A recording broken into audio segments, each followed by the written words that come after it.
So the big picture for this lesson is solving by completing the square. So what we're trying to do is we're trying to make a trinomial squared so then we can write it as a binomial and then solve that way. So here's a visual model. You can see x squared and then a 3x and another 3x. So this is the square model. But what's missing is this piece here. And based on what we have so far, you would need a 9 here to make that work because it would be 3 by 3. So what I'm going to do is I'm going to make this a perfect square trinomial by adding 9 to both sides of the equation. So what happens here is we get x squared plus 6x plus 9 equals 9. Now I can write the left side as a binomial squared. It's x plus 3, special pattern there, equals 9.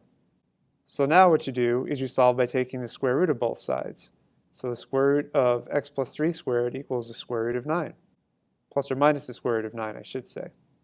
So the square root of x plus 3 squared is simply x plus 3 equals plus or minus square root of 9.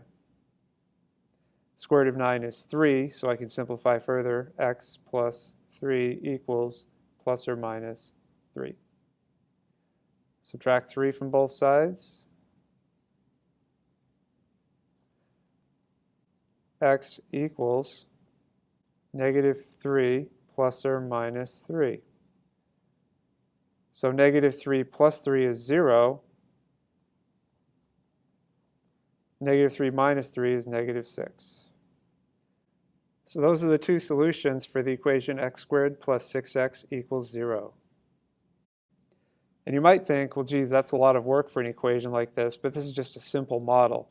A lot of times you'll end up with irrational numbers when you're solving this way, meaning square roots that can't be simplified. So your answers might be a little more different, like x equals negative 2 plus or minus the square root of 7, for example.